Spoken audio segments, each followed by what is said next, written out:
Hey everyone, welcome back to my channel.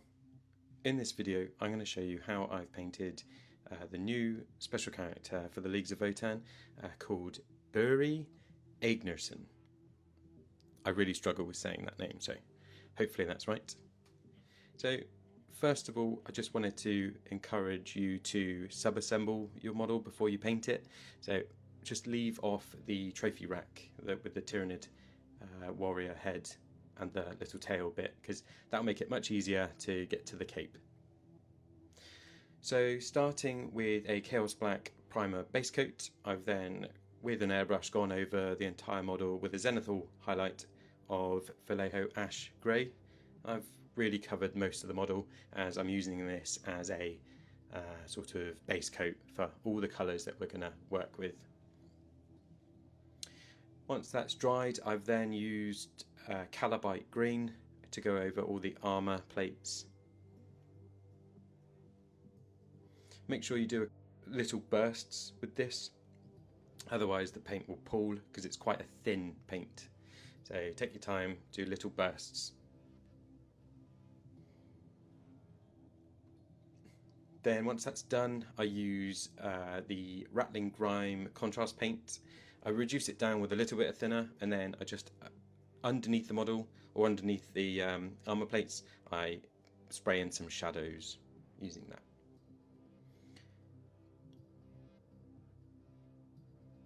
Switching over to a paintbrush, I then use a really reduced down Rhinox hide, so lots of water mixed in, so I'm using this as sort of a wash slash glaze, and I'm just glazing it into the armour panels to add some weathering and more shadows to the armour.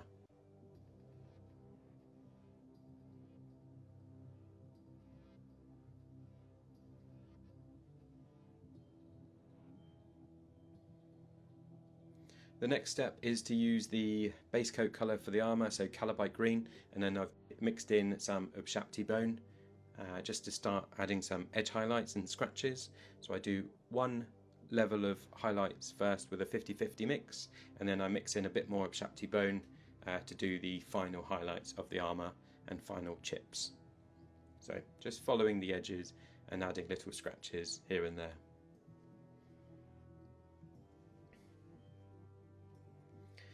Next up, I'm just blocking in the tactical rock completely with Mechanicus standard grey. You can use any grey that you like as long as it's a slightly dark grey. For the Tyranid carapace, what I've done is over a base coat of Baraknar burgundy, I've then glazed in some Screamer pink.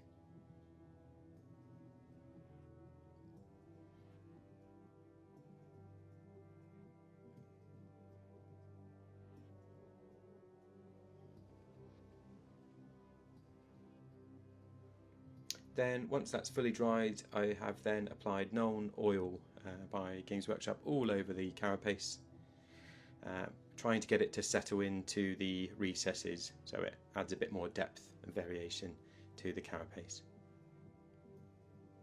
Once that's dried, I've then, for the first stage of the highlights, I'm using Screamer Pink and Ubshapti Bone, and I'm adding these highlights. Then mixing in a bit more Ubshapti Bone and then bringing out the highlights a bit lighter.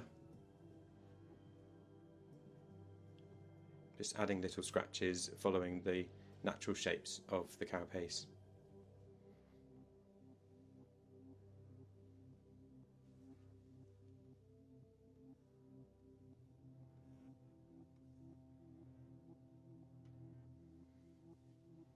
Then finally, I'm doing one final highlight, mixing in a bit more Ubshapti Bone and just doing the very edges, the spikiest bits, adding more scratches, and that finishes off the carapace.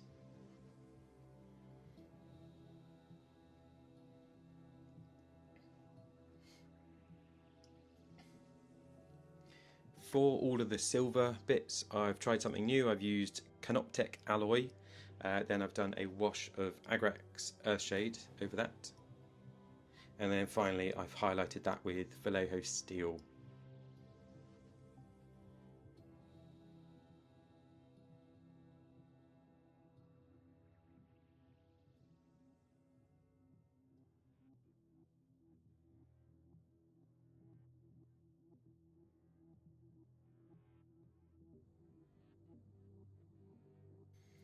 For the blue glowy bits, I'm using Vallejo Blue Green. I've diluted that down quite a bit, and then I'm just dropping that into the eye sockets and and the gauntlet, and then I've also applied this to the blade later on.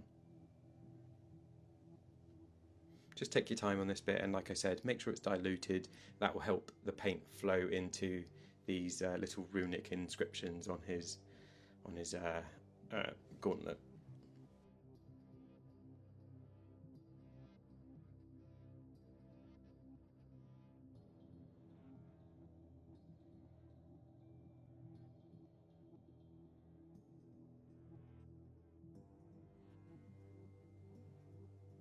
Then, nice and simple process. All I'm doing is adding in a bit of white and then adding some edge highlights, at least to the little light that he has on his chest.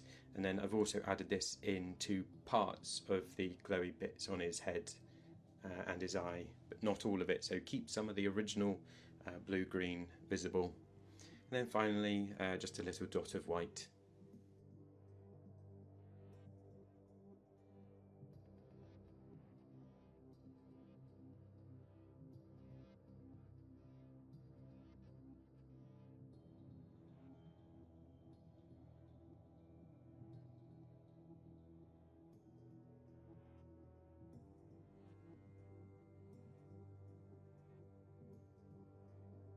And for this skin, I've done a base coat of Bugman's Glow.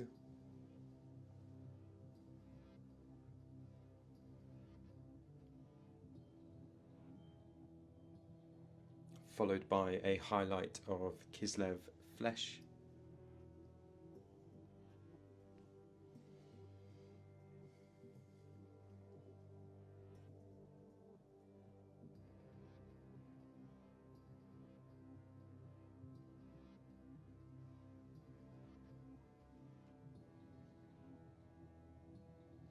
Then going back over this skin with a watered down shading of Reichland Flesh Shade. I've applied that all over the arm.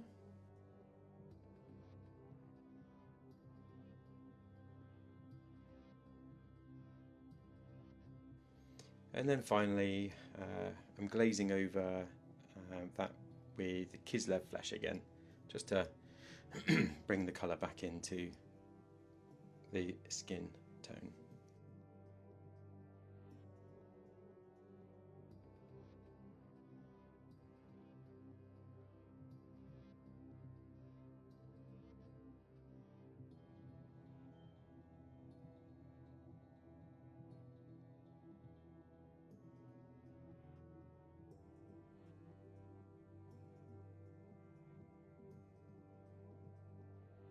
Next up, what I've done is I've used some of the Screamer Pink that I had left over on my palette, and I've watered that down, and then I've just glazed that into the onto the elbow, just where your skin gets a bit worn, and then also into the crevice where he has that little visible open tendony thing. I don't know what it is actually, but so I've glazed that on there, and then I've also glazed it over where his hand has been augmented, so in between the metallic bits.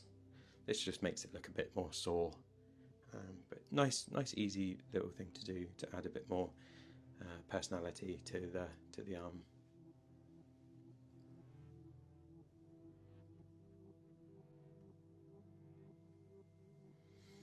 Then for the cape, I had a bit of a nightmare with, but what I did basically was I did a base coat of Rakarth Flesh, and then I used this mix of Doomfire Magenta and Contrast Medium and applied that all over the Rakarth Flesh.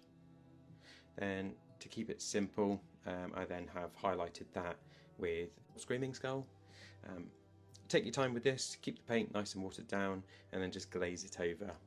It will take a while just because the paint's so thin, but yeah, the longer you take, the better results you'll get with this one. Now for the eye socket, just to add a bit more colour variation, I've used Screamer Pink and have watered that down and then just dropped it into the eye socket. For the little spiky bits, I've used Pink Horror and just drop that in. For the leather, I've just done the nice simple method of Rhinoxide followed by highlights of Rhinoxide mixed with Scrag Brown, and then finally a highlight of Scrag Brown and Ubshapti Bone. Just adding little scratches here and there, that's to all the leathery bits and the trousers.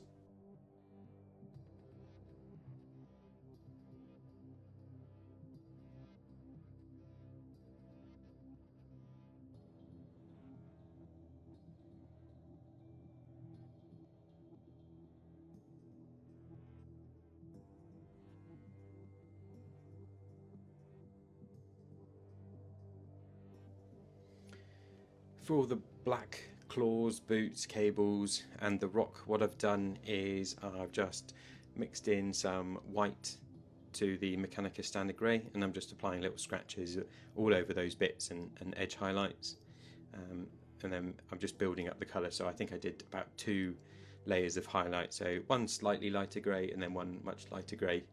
Again, just using any black and white paint that you have is absolutely fine. And then, yeah, I've applied that to the tactical rock as well, just adding some variations in the colour.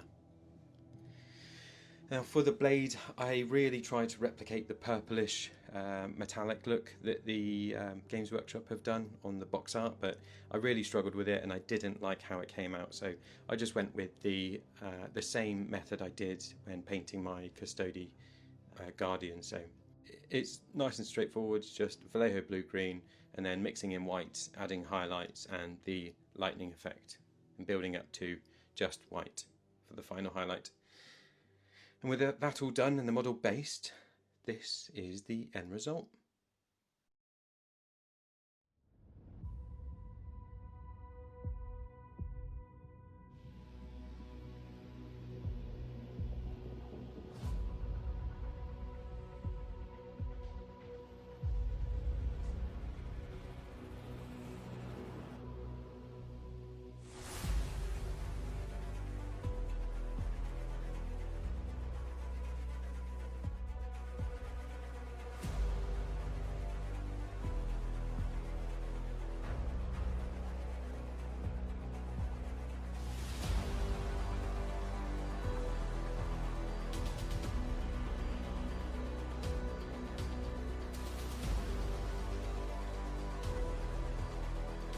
I've really enjoyed painting this model and I hope you do as well.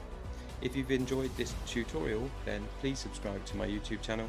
I'll be posting more battle reports and more painting tutorials over the coming weeks. Thanks so much for watching, and I'll see you on the next one.